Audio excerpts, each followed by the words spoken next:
Okay, so in a world of pop stars who are polished to perfection, how on earth did an artist who celebrates being weird become one of the biggest icons on the planet?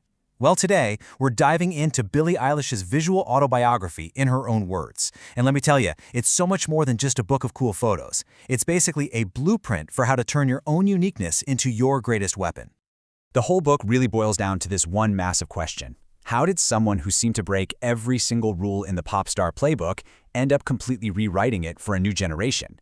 That's what we're here to figure out. We're going to unpack the exact strategy that made it all happen.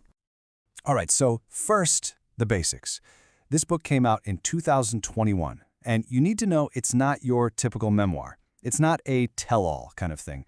It's way more like a visual guide, almost like a mood board for a movement. And it's aimed squarely at Gen Z, at artists, and really at anyone who's ever felt like they just don't quite fit in. Okay, at the absolute core of this book is this really powerful idea that we're calling the Authenticity Manifesto. And it's a pretty radical idea when you think about it. That in an industry totally obsessed with perfection, your biggest flaws, they might actually be your greatest strengths. This right here, this shows you the central conflict the book is built on. On one side, you've got the music industry, which for decades has demanded these manufactured, polished, perfect personas. But Billie's whole approach is the complete opposite. It's about a radical, almost shocking authenticity that digs into personal darkness and vulnerability to find real artistic power. The book really lays it out in 3 clear steps. First, you have the challenge, right? An industry that forces everyone into the same box. Then, the solution, which isn't just some vague, be yourself advice, but actually using your authenticity as a deliberate strategy. And the result? Well, it's a total game changer. A connection with your audience that is so real, so deep, no marketing team on earth could ever fake it.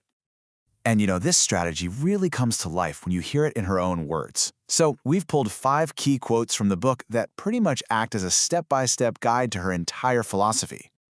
Okay, this first one takes us right back to the beginning. Before the fame, before the strategy. It's all about the foundation. It's about being raised in an environment that taught her from day one that being different wasn't a problem. It was her defining feature.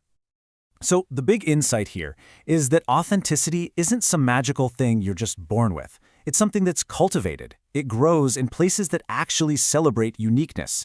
And the practical lesson for all of us, we have to be intentional about creating those kinds of spaces for ourselves and for the people around us. Now, this second quote, this is where we get into the creative process itself. She's saying flat out that her best, most powerful stuff doesn't come from being happy or successful. It comes from the darkest, rawest, most honest corners of her mind. And this is a huge piece of the strategy. The book is essentially arguing that when you take personal pain and turn it into art, you create a bond that all the manufactured happy-go-lucky pop music in the world just can't touch. It treats that kind of rawness like a valuable currency, something audiences are absolutely starved for. This next one is short, but wow, it is the absolute core of her whole manifesto. It's a declaration. She's taking what the world might call weird or strange, and she's reframing it as a source of immense power. You see, this makes authenticity an active choice, almost an active rebellion. And the advice in the book is super practical. Figure out what your weird traits are, and instead of trying to hide them, you put a megaphone to them. That becomes your competitive advantage. That's your edge. All right, this fourth quote hits on something huge, the stigma around mental health, and it's such a powerful reframe. She's saying that sharing your struggles isn't a sign of weakness at all. It's an act of connection, an act of building a community.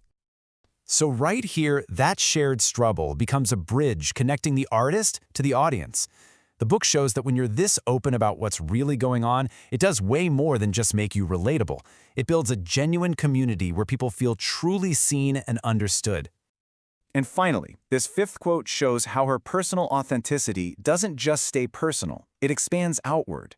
It's not just about her own inner world anymore. It's about using her massive platform to fight for the causes she truly believes in.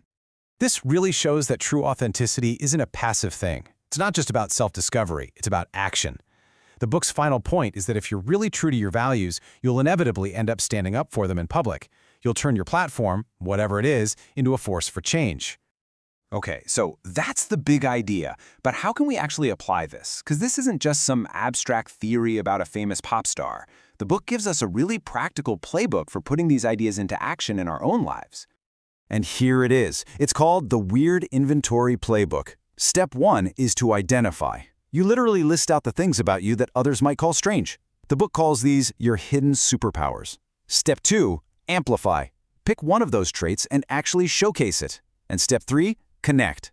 Share a genuine struggle to build a real connection. The whole point is to turn what you think are flaws into your most defining, powerful features. So we've seen the powerful core message of this book. But as a whole, how does it actually hold up? Let's get real and talk about its strengths and, yeah, its weaknesses. Look, the strengths are huge. The raw vulnerability is undeniable, the visuals are stunning, and it feels genuinely empowering. But there's a trade-off. The story can feel a little scattered, the analysis doesn't always go super deep, and at the end of the day, it's really more of a visual mood board than a deep narrative book. And that brings us to our final grade. After looking at it from all angles, as an inspiration guide and as a biography, we've given Billie Eilish, in her own words, a final score of 5.6 out of 10. Now, I know what you're thinking. A 5.6 seems kind of low, right? But the breakdown really explains it. As a source of practical, educational lessons on authenticity, it's a rock star, an 8 out of 10, easy. Where it loses points is on that traditional narrative quality, mainly because, let's be honest, it's not really trying to be a deep, conventional biography. So, if you loved the theme of authenticity in this book, we've got a couple of recommendations for you.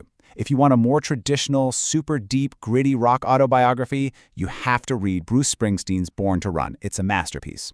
And if you want another take on creativity and mental health that's both hilarious and incredibly honest, go pick up Amy Poehler's Yes Please.